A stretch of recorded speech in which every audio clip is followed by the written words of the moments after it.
Esashimwe. Praise Jesus. Naje shimye Imana ko ari umunsi yagennye ko magara imbere y'itorero kwishima. I thank God that this that day has given us to stand before the congregation, and I thank Him. Uyu mwaka ndaba nujuje imyaka 8 ndi muri uru rusengero. This year I'm going to be having 8 years in this church. Ubwa mbere naba magaze hano rero kwishima byari bikwiye. This is the first time to stand here thanking Him. Yashima Imana hanyuma nshimire n'itorero nange microphone. I thank God and the church, then I give the microphone. Igihe nazaga hano naje nabyiringiro by'ubuzima.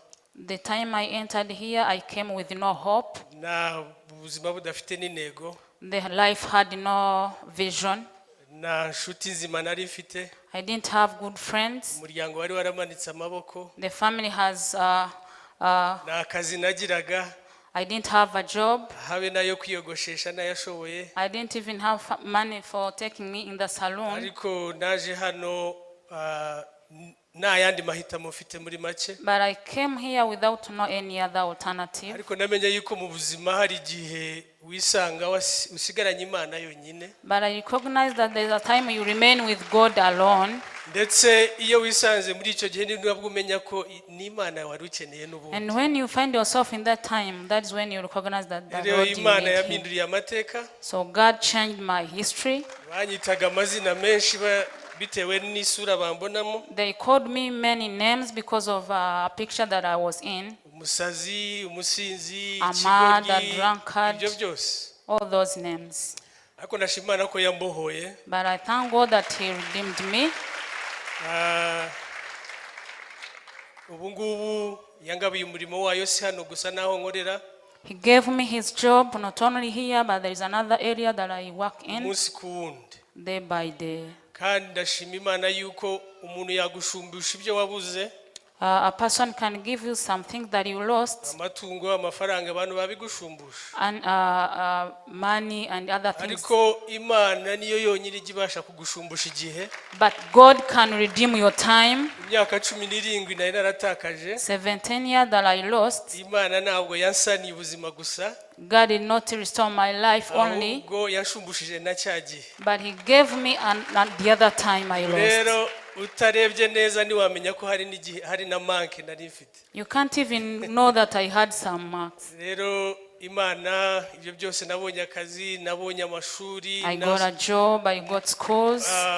Umubano n'umuryango wanje wagaragarutse. Relationship with my family came back. Ndetse turi no muri Greater Harvest, papa umbyara yemeye kwakira agakiza kuko yabonye. And we are in Greater Harvest. My father received Jesus because he saw my life. Imana ntabwo yaminduriye ubuzima gusa ahubwo yamaye ubuzima bushya butandukanye. He didn't give me on life, but He gave me the new life. Mwakushize rero yabonye ko bikwiye ko mbona n'umufasha umwiriye. He gave me a wife. Aho niho nshaka gushimira cyane itorero ryambaye bugufi. I thank the church that has been with me. Iyo uba warasize inshuti za kera watangiye ubuzima bushyashya. When you leave the old friends and you start a new journey. Wisanga wenyine nta zindi nshuti ufite. Sometimes you find yourself alone without friends. Kakugora kugira ngo wongere ufate izindi nshuti nzima. And it becomes difficult to find other good friends. Ariko muri itorero nahaboneye umugisha. But in this church I found a blessing. Bambaye batubaye hafi. They become closer to us. Shiba cyane abashumba bacu. I thank our pastors. Cyane Bishop. Especially Bishop. Hari igihe Yesu yavugaga kurushaka aravuga ati arabavutse ari inkone hari abakonwe n'abantu ariko hari n'abikona ubwabo. Ariko kubijyanisha muri make no kuvuga ngo hari icyo Imana iba yaraguhaye, hari icyo uri cyo kubera abandi bantu, hari na kubera amahitamo yawe, hari icyo ugambirira kugeraho. You are who you are because of people, and there's something that you purpose to reach on. Rero kuba magaze hano umushumba wacu yabigizemo uruhare runini. Being here, our bishop played a big role. Ntabwo twabona uburyo tubashimira. We can't thank you enough. Baduhaye ayandi mahirwe y'ubuzima no gukorera Imana. They gave us another chance of serving God. Abadiyakoni babavuze. The deacons, they've mentioned them. N'umuryango wambaye hafi n'abasemuzi. That is the family that has been close to me. And interpreters, because of time.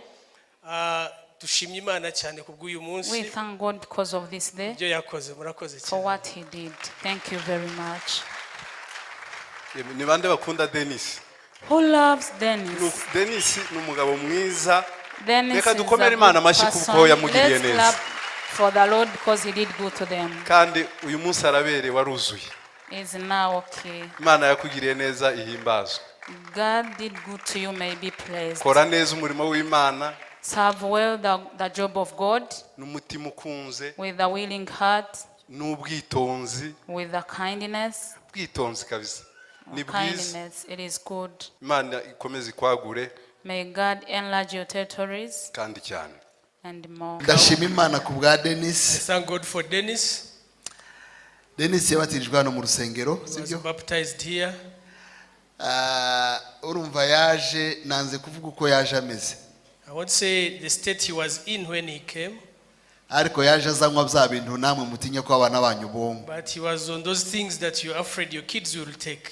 muri iyo myaka 7 tumaranye hano Those 7 years he's been here, yarabatijwe mu mazi menshi he was baptized by immersion. yagiye muri departement He has served in departments. yabaye mu evangeliste Being an evangelist, yabaye mu interprete being an interpreter. ari muri board nirwo rwego rukomeye rwa Foursquare ku He's rwego on rw'igihugu the board, on the national board of sinzi niba Foursquare. mwabyumvise urwego rwacu rukomeye rwa Foursquare The national board of Foursquare uyu ni umwe mu balayike barurimo is one of those that are reka dukomere comprised of Imana that amashi board. kubwiwe cyane Let's give the Lord a mighty hand clap for him.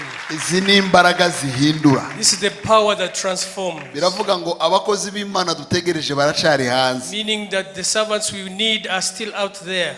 nituja kubashaka If we go after them, bazazana n'impano they will come with their gifts.